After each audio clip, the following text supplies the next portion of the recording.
Well, welcome everyone. I'm Scott Cuthbert, CEO of Safepedia. And if you tuned in last month, you'll know that we're in partnership with Conn Maciel Carey for 2023.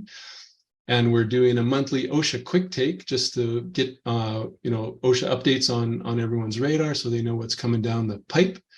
And this month we're focusing on Cal OSHA. And so with that, I will turn it over to our illustrious panel to introduce themselves and then talk about what they're going to be talking about at their upcoming webinar later in February. I'm Andrew Sommer, the managing partner of the Cal OSHA practice at Conn Maciel Carey. We conduct these Cal OSHA specific webinars every year, and there's no shortage of subject matter to discuss. And this year will be no exception. And one issue in particular that we will cover will be the rulemaking by the Cal OSHA Standards Board. And so our firm heads up a Cal OSHA coalition of employers where we advocate over Cal OSHA rulemaking. And the last couple of years, as you can imagine, have been really occupied with COVID-19 prevention rulemaking. We've had the emergency rule, 4 different iterations of that, and then we have now transitioned to a non-emergency rule that it will take effect any day now. And so one subject that we will cover at the webinar will be the non-emergency rule and how it departs from the emergency rule and what obligations employers have and some tips for compliance. We will also cover proposed rules that will be coming down from the Standards Board, we expect this year, as a result of the completion of the COVID-19 related rulemaking. And one in particular will be a infectious disease standard that's permanent and broad-based that covers more than COVID, along with a workplace violence for general industry standard, and also a heat illness prevention standard for indoor workplaces. So we'll give you a real kind of general sense of what's coming out of the Cal OSHA Standards Board, and there's quite a bit to talk about. Great, thanks, Andrew. Okay, I'm Fred Walter. I am of counsel to Conn Maciel Carey. I have been for 3 years. I've spent 30 years defending California employers against citations issued by the division. I'll be focused on enforcement trends, talk about some of the appeals board decisions that have come out. We'll talk some about the specifics regarding the new penalty structure. The good news for people like me who get Social Security is that our checks went up by 8%. The bad news for California employers is that that 8% bump also raises the value of penalties here in California. So we'll go into that in some specific detail.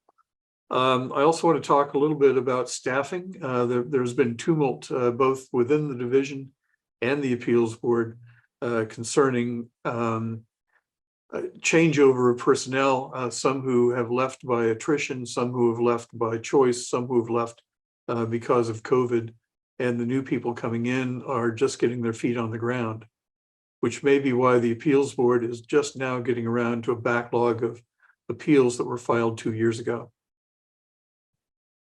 Wow, thanks, Fred. I understand too that the fines are increasing and people are sweating a little bit about what they could be exposed to. Yes. Hi, everyone. I'm Megan Shickhead. I am an associate with Conn Maciel Carey, working out of our Northern California office out in California, San Francisco Bay Area.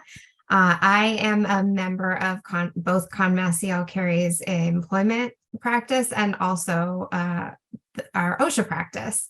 So I have a unique position to advise on some of these crossover issues that cover both employment issues and Cal OSHA issues. And one of those, or many of those, have come in through the context of COVID-19. And as Andrew alluded to, for those of you eager to focus on priorities other than COVID, Unfortunately, Cal OSHA is not going to quite let you do that just yet.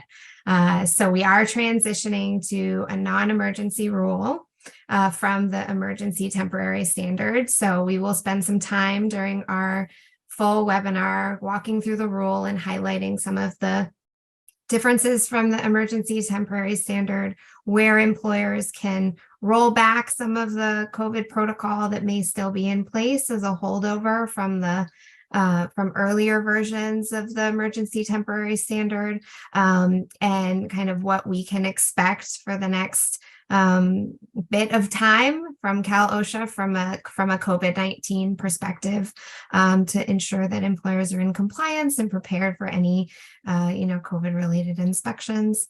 And so we don't quite have COVID-19 in our rearview mirror in California. So want to make sure that those employers who are operating here are prepared for that for the next couple of years.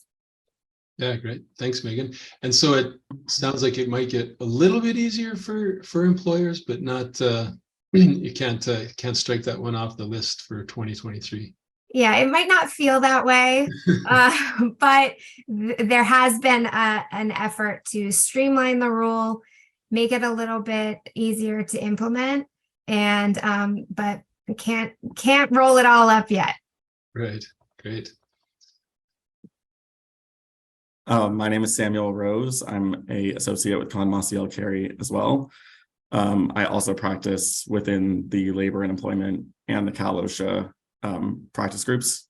So like Megan, we have a lot of crossover, and some of those issues get brought up in the OSHA and the labor and employment sides of our practice. Andrew mentioned that we would be talking about some rulemaking that was going on over at Cal OSHA, but we're also going to be discussing some legislative updates that impact Cal OSHA and the Standards Board. One of those bills that we'll be discussing is AB 2243, which was signed by Gavin Newsom back in September. And what that will do is require Cal OSHA to provide amendments basically to the wildfire smoke standards and the heat illness standards that are already in effect.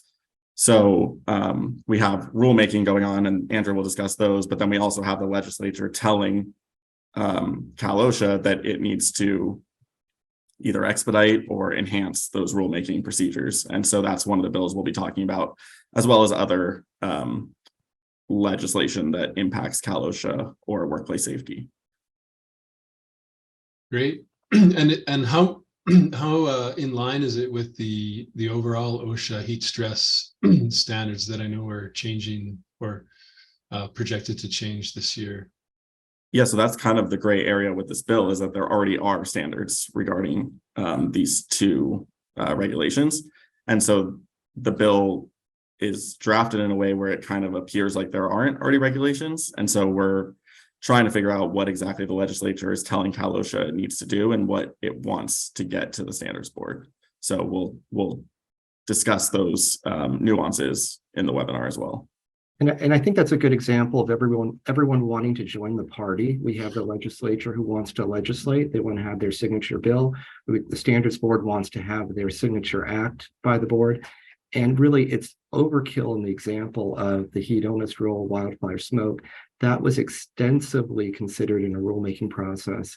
And there were various iterations and drafts and reviews and approval. And now why are we going back to the Standards Board with a directive by the legislature to reconsider what's already been presumably thoughtfully considered? And so that's really, what we're encountering here. And so, we have a really activist Standards Board as well as legislature. So we have a very different dynamic in California than other state plans or Fed OSHA. And that's why we, provide this presentation every year to give those, conducting business in California an idea of what really the landscape is for OSHA.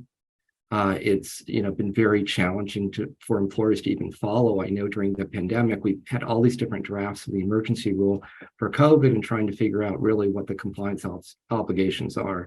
I think another important consideration is that The standards board right now, they're really advocating for a exclusion pay requirement for COVID, that they want to be incorporated under a permanent infectious disease standard, which is highly problematic.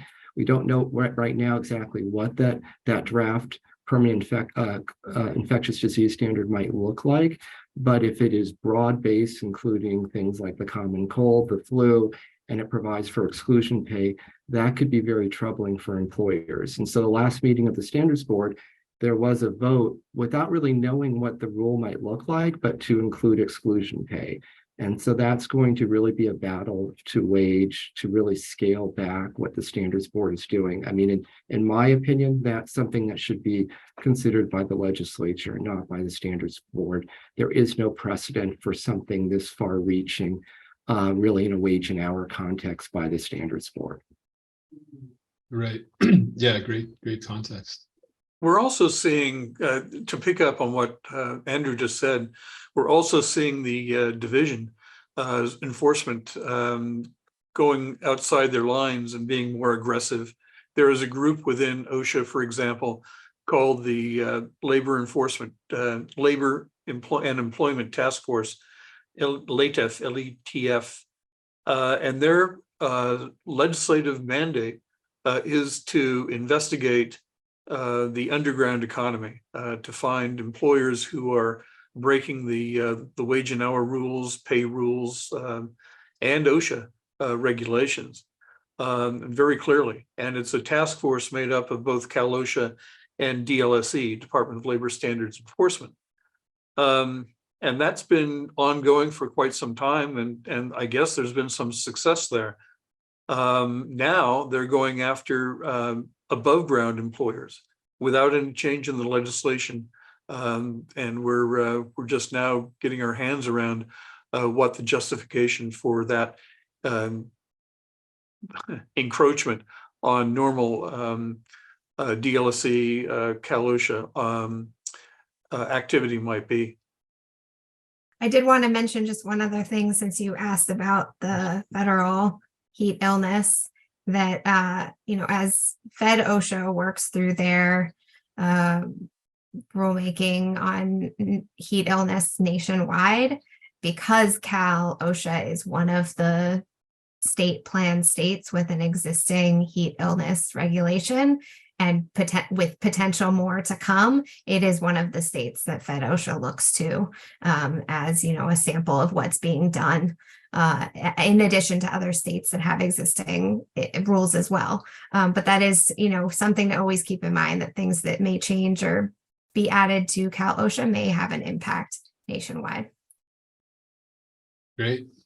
Well, lots of things to consider, and lots of things that safety professionals and employers need to be aware of coming down the pipe for 2023. So we will we'll include a link to the upcoming webinar, and then I think Eric last time talked about if anybody wants to reach out in the meantime and connect with you guys, we'll point them to the website and email addresses and LinkedIn connections, and definitely encourage people to reach out ahead of time, but definitely tune in for the webinar coming up later in February. Thank you, Scott. Yeah, thank you you guys so much for your time. Yeah, thank you. Happy to talk to anybody who wants to send me an email or give me a call. Great.